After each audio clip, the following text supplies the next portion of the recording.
So, if you're heading off on holiday over the next few weeks, it's more important than ever to protect your skin in the sun. Now, Charlotte Oliver knows this all too well, as she ended up in A&E for severe sunburn after a trip to Tenerife last month. Yeah, so in just a moment, Dr. Sara can give us some advice. But first, let's speak to Charlotte now about what happened. Morning, Charlotte. Morning. Welcome to the show. How are you? Hey, I'm nervous.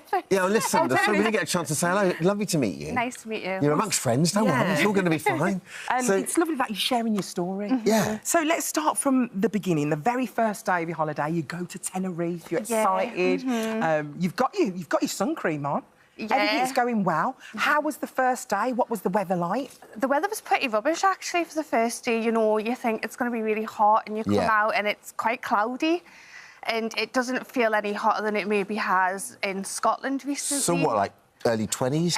Maybe like 22, 23, and the sky's overcast. So it's cloudy? Yeah, it looks cloudy. It doesn't feel that warm, so you think you're OK. And so have you just put, like, one layer on? One layer of sun cream, and then been in and out the pool all day, not really thought anything and important more to stress as well, about it. You got kids as well, right? Yeah, two.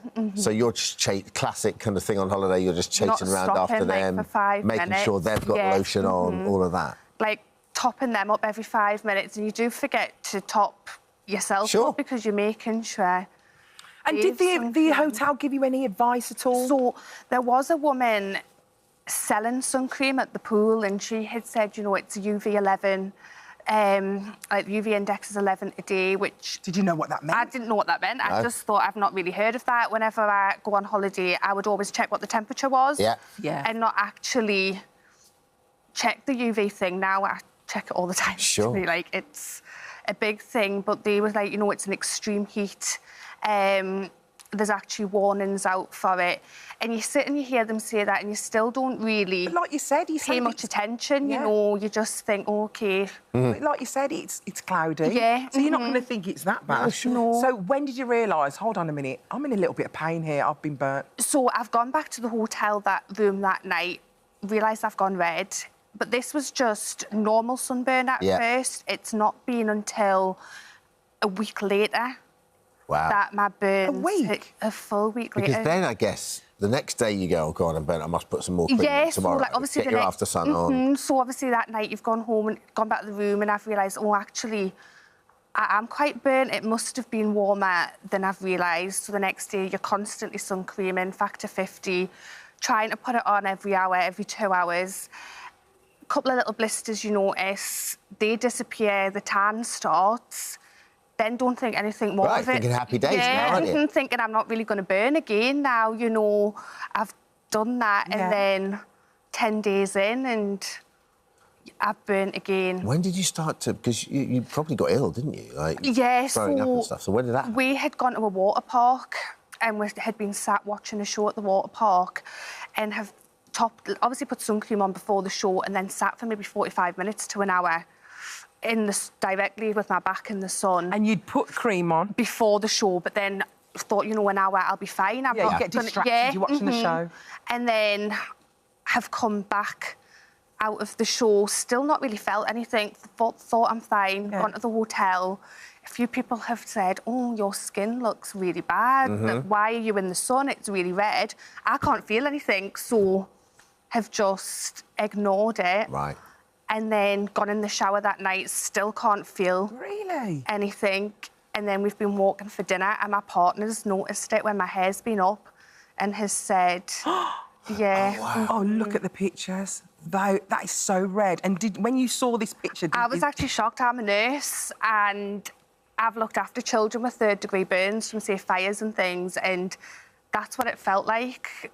I was more in shock. I'd said to him, you know, there's no way that's my skin. That can't possibly be my back. And he's like, well, no, it is. Oh, my goodness. It looks so sore. And then that night we've gone for dinner and it's hot still. And, yeah, I was freezing cold. No. Yeah, like 28 degrees, like, on the evening, and they're all sitting there and I'm sitting with a jacket over. Yeah. Because I just shivering all night. And then how many days was that after when you first got burnt? So that burn would have been about 10 days after the first sunburn, So just to bring Dr. Sara in, is Charlotte just topping up after that initial burn? is the damage done then? So each time your skin is exposed to UV radiation, you get a cumulative effect of damage. So, you know, you can start burning just after that first exposure, but every time you're exposed thereafter, the damage becomes cumulative. So, Charlotte, you got home and it got to the point where you had to go to A&E. Yeah. And obviously you're a nurse. You felt a little bit embarrassed. What did the doctor say to you? So the doctor said it was the worst sunburn he'd ever seen. No. Yeah, he said that I had levels of 2nd and 3rd degree burns in places. Oh, my. And that I was looking at possible scarring. And in your head, you must be, how has this possibly happened? So I've spent 3 weeks with those dressings on and, you know, you are embarrassed because it is sunburn and you think, I should know better. Yeah. But then also, you don't ever expect to burn to that extent. Yes. And You that really bad, don't. even provide, like, putting sun cream and things And on. I know you're engaged, you're getting married in a couple of years' time. Your dream is to wear a A dress. backless wedding which dress. is open at the back. And do you think, what's it like now? Emotionally, I've been really struggling with it because even though the burns aren't as bad, I just feel like my skin's like 3 different colours. Yeah. And the pigmentation and stuff just... And is there any future danger for you? They've said that my skin cancer chance has gone up by like 80%. No. And that I would never be able to sit with my back in the sun the way I have done before. Oh, Charlotte, what a story. Dr. It's just Sara, scary. we've got to talk about, well, obviously, when we go and get... we always go on holiday and we want to get tanned. Yeah. Is it dangerous for us to do that? Yeah, so tanning essentially is UV radiation from the sun or from tanning beds that our skin tries to protect itself by producing melanin. And melanin is the pigmentation that causes the tan. And every time we're exposed to UV radiation, it can damage our skin cells and it can cause mutations and changes within the skin cells, which can eventually turn into things like skin cancers. And it's a cumulative effect, so every time you're exposed, that risk does go up. And we know that you only need to be burnt once every 2 years to triple your risk of skin cancer. Melanoma. Wow. And so, I mean, most people can relate to that as well, burnt once every couple of years, right? I didn't realise that when you get burnt, that's the point that you can get skin cancer later on if you've been burnt. So burning is a risk factor for skin cancer, but you can still get skin cancer if you haven't been obviously burnt in the past. And there are still risks. We have 2 different types of UV radiation, UVA and UVB, and they have different wavelengths. Now, with UVB, it causes 96% of the burning, but you can still get skin cancer through the UVA as well, which doesn't tend to cause the actual burning sensation. Which is more dangerous, the UVA, UVB? They're both dangerous, but UVA tends to have more of an impact on the visible signs of ageing, and it can still cause skin cancer, but because UVB can cause the burning, it's probably considered more Which is why impactful. When you get a lotion, UVA, UVB needs to be on it, right? Yeah. So, listen, both. is there a safe way to tan? Unfortunately, the best way to stay safe against squamous cell carcinoma, basal cell carcinoma and melanomas, which are the 3 main types of skin cancers, is to avoid tanning altogether. So avoid maybe times of the day? What would you say? There are ways to practice safe sun, enjoy the sun, but, practice it safely. So, number 1, skin sun cream. So, looking for factor 30 or above. If you can go to 50, even better.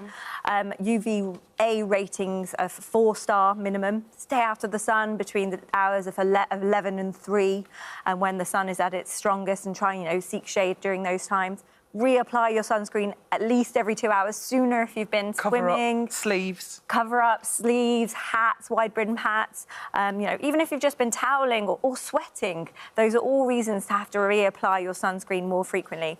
And as you've mentioned, have a look at the UV rating on your weather apps, on your phones. If it's UV3 or above, we should be practicing safe sun.